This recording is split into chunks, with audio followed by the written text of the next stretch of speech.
Bienvenidos. Estamos aquí de nuevo en la segunda parte de esta primera unidad del curso de Autismo y Familia. Y en este video vamos a discutir un poco, conversar sobre el CIE-10, el CIE-11 y su visión del autismo y cómo eso podría ser comunicado y comprendido por la familia.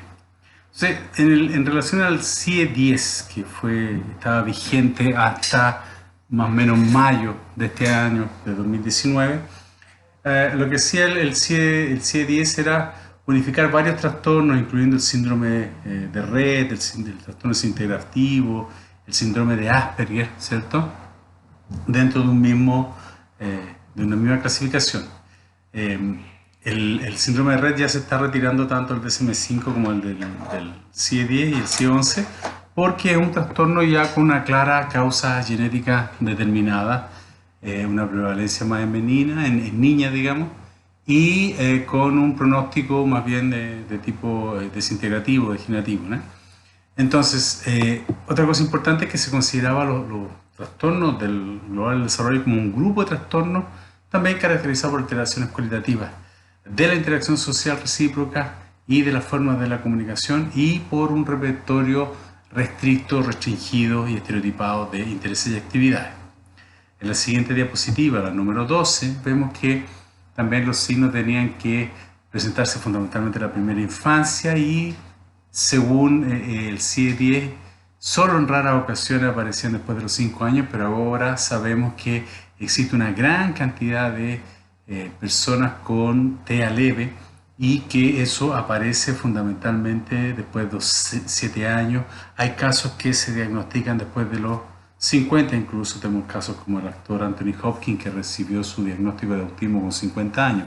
Entonces es un punto súper importante porque en muchas ocasiones el TEA leve es diagnosticado tardíamente y en adolescencia, en adultez. Entonces es súper importante también tener en claro las manifestaciones del autismo leve, ¿sí? Otra cosa importante es que en el autismo leve puede haber alguna alteración cognitiva, pero no es habitual. Y el CIE-10 ya señalaba esta dificultad entre los distintos profesionales para ponerse de acuerdo en la subdivisión del conjunto de los trastornos globales, porque para algunos el trastorno desintegrativo era más bien una psicosis, el síndrome de Asperger no era posible diferenciarlo, el síndrome de Rett no pertenecía a los autismos, en fin. Y por último, claramente el síndrome de Asperger es un problema y se eliminó del DSM-5 y el CIE-10 con dificultad lo consideraba por ser un trastorno con una validez nosológica difusa o dudosa, porque sobre todo en países como Estados Unidos los profesionales no conseguían diferenciarlo biológicamente, es decir, un examen biológico, un examen neurológico no diferenciaba entre un autista y un síndrome de Asperger, y muchas veces también las descripciones no eran muy claras entre lo que es un TEA leve y el síndrome de Asperger, aun cuando muchos profesionales adherimos a esta diferencia sintiendo que un TEA leve, más típicamente autista, es menos comunicativo, tiene menos interacción social y menos pronóstico social que un síndrome de Asperger de inteligencia normal, pero eso aún es difuso y aun cuando tenemos pruebas como el ASAS, por ejemplo, como el IDEA, que van a determinar un síndrome de Asperger, es necesario seguir haciendo algún tipo de investigación para clarificar la nosología del diagnóstico, ¿sí? La diapositiva número 13, ¿cierto? Ya nos permite entrar en intentar comprender qué significa, ¿cierto?, el autismo dentro de esta clasificación del CIE-11. Entonces es un grupo de trastornos que afectan el comportamiento y la cognición. En eso se parece mucho al DSM-5. Sus manifestaciones se inician en un periodo de desarrollo más temprano, infancia y niñez, no solamente a infancia antes de los 3 y medio, también se asume ahora en el CIE-11 una manifestación más tardía.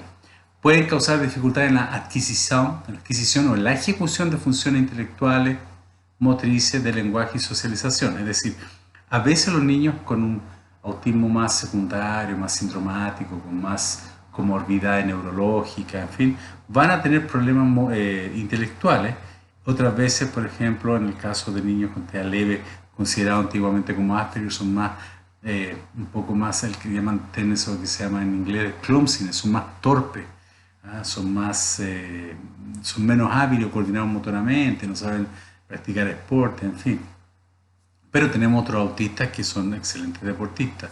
Pueden tener también problemas de aprendizaje, pero siempre van a tener algún problema de socialización que viene desde lo más severo, con crianzas tremendamente aisladas, poco reactivas, que no gustan de la intromisión de otros, hasta personas con autismo leve que pueden ser súper comunicativas, pero sin mayor filtro, sin mayor profundidad, sin medir riesgo, siendo amigos de todo el mundo y de nadie al mismo tiempo, ¿sí?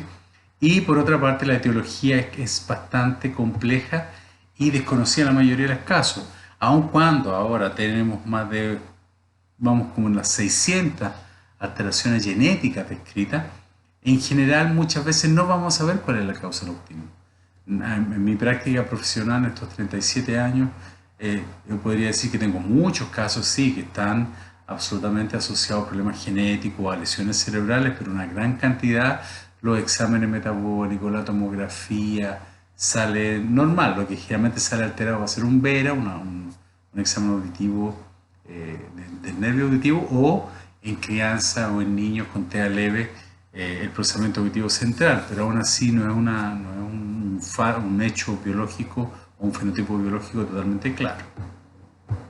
En la siguiente diapositiva, ¿cierto?, que es la número 14, se muestran los distintos códigos del CIE-11 para autismo. Y ustedes van a ver que tenemos autismo sin trastorno del desarrollo intelectual, pero con alteración leve o funcional del lenguaje. Son niños que aprenden bien, pero pueden tener o problemas de pronunciación o algún problema de sintaxis, evolucionaron con alguna dificultad de pronombre, hablan bastante bien, pero tienen problemas de comunicación en el sentido de comprender la metáfora, comprender expresiones, son un poco más literales, por ejemplo.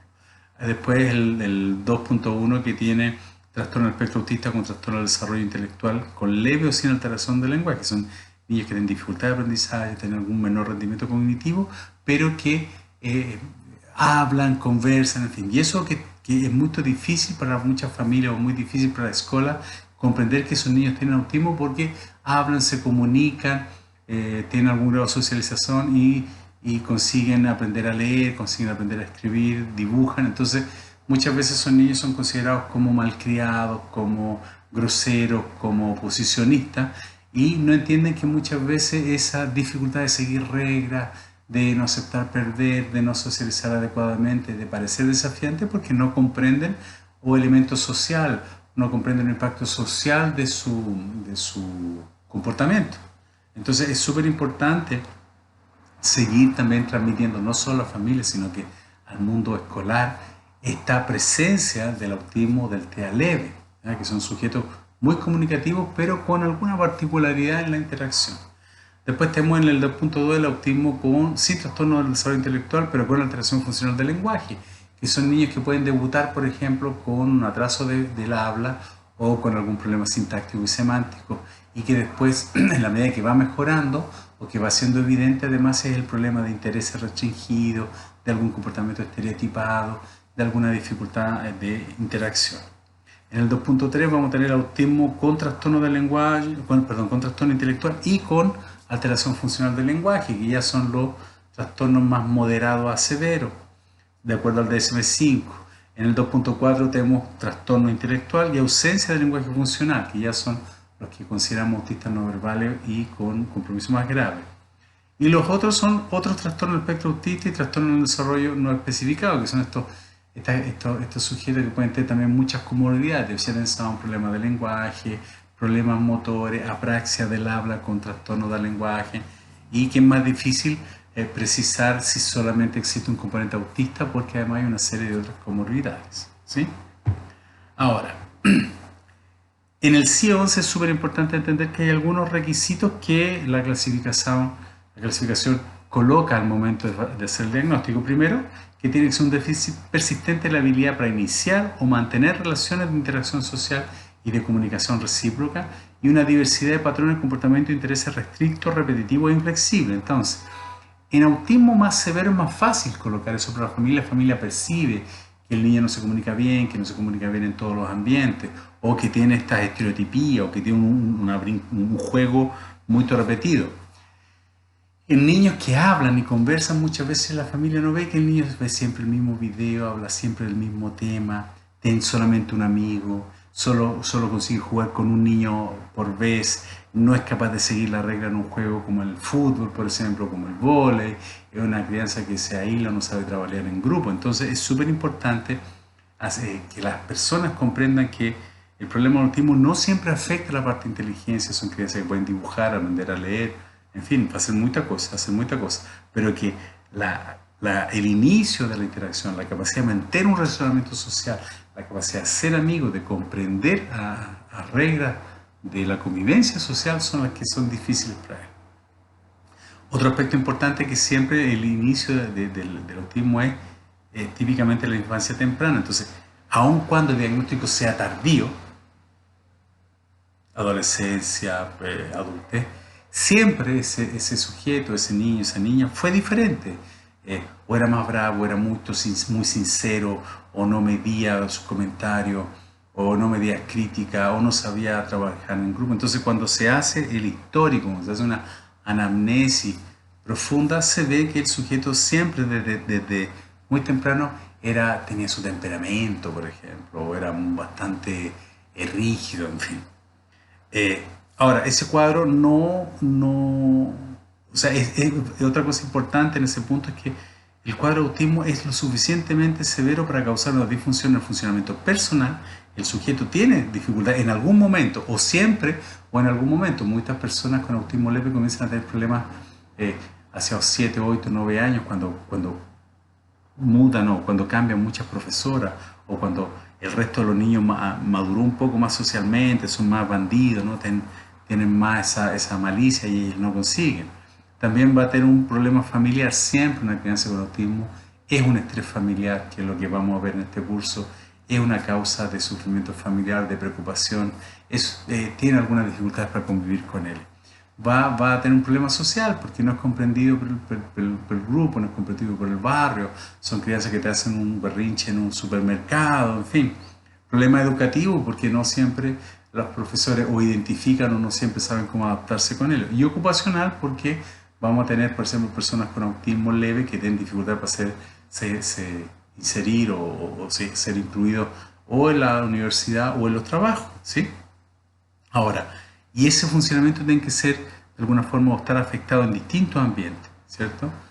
Con variaciones, hay sujetos que se comportan igual en distintos ambientes y hay otros que consiguen. Por ejemplo, yo tengo muchos casos en que el niño se comporta mejor en una escuela que en casa, o en la casa del papá que en la casa de la mamá cuando están separados, en fin. Eso va a ser variable. ¿Por qué? Porque un sujeto, por muy autista que sea, tiene la capacidad de hacer algún aprendizaje social, ¿sí? Ahora, en la siguiente diapositiva, que es la número 16, ¿cierto? Es importante el hecho de realizar un diagnóstico del aspecto cognitivo, según el CIE-11.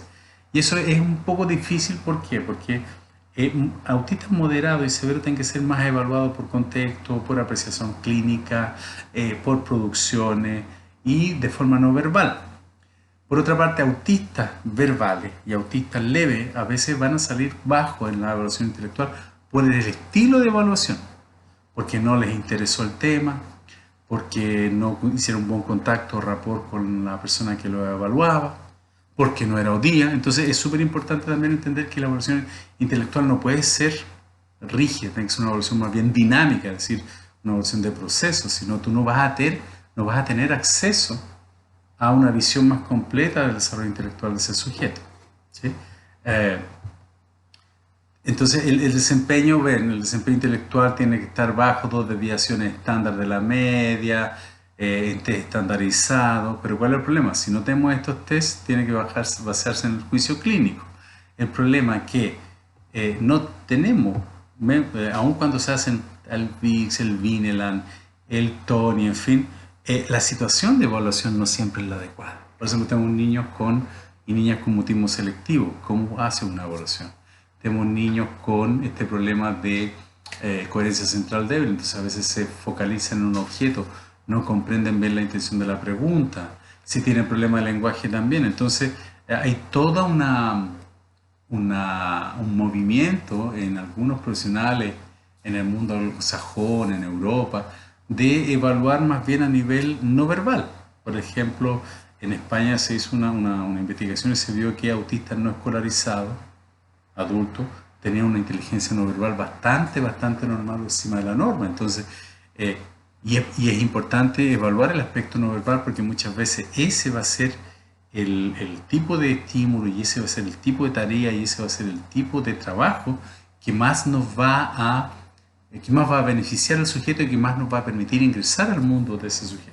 En mi caso, con nuestro hijo autista, el componente no verbal y motor fue básicamente la vía de acceso a la mente de él, y ahora él con 18 años está aprendiendo a leer, está aprendiendo a escribir un poco, dibuja, hace artesanía, en fin, pero porque entramos primero por la parte no verbal. Si ustedes se interesan, varias veces vamos a estar mostrando o yo voy a estar sugiriendo asistir a alguno de los videos de su canal, del canal del que se llama pipo.tv o en YouTube ustedes van a pipo.tv autismo y van a ver los videos de él, donde se ve un poco el cotidiano de un sujeto severo, pero que hace muchas cosas a través de lo no verbal, ¿sí?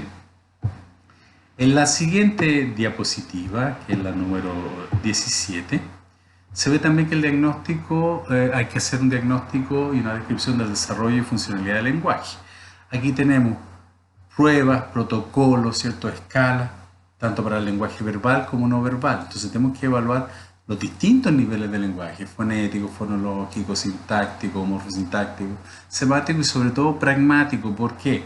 Porque en el caso, por ejemplo, de autistas leves, el mayor compromiso es pragmático, como en todo el espectro autista.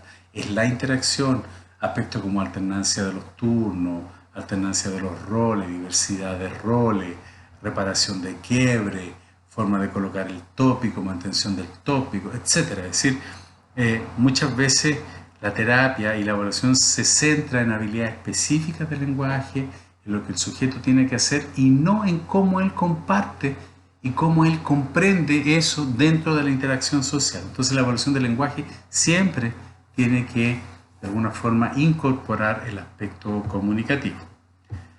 Y la siguiente diapositiva, que a mí me gusta mucho, es un poco el resumen, ¿cierto?, de este aporte del CIE 11 en que tenemos dos divisiones grandes del autismo, sin trastorno del desarrollo intelectual y con trastorno del desarrollo intelectual.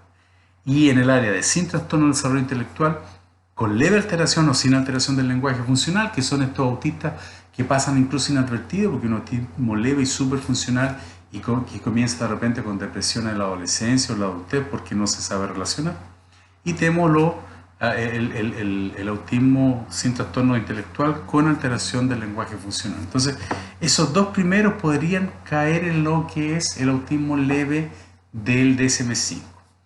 En el segundo nivel, con trastorno del desarrollo intelectual, que generalmente son los autismos ya más secundarios, con comorbidades, con lesiones neurológicas, tenemos con leve o sin alteración del lenguaje funcional, que esos deberían ser considerados moderados, por ejemplo, y con alteración del lenguaje funcional, que ya son todo lo que serían los casos más severos. Entonces, el CIE 11 lo que nos permite es mostrar a los padres que existe, a diferencia del DSM-5, que es todo no hace, en el CIE 11 le podemos mostrar a los papás que existe un grupo de personas con autismo sin alteración intelectual o sin grandes alteraciones del lenguaje.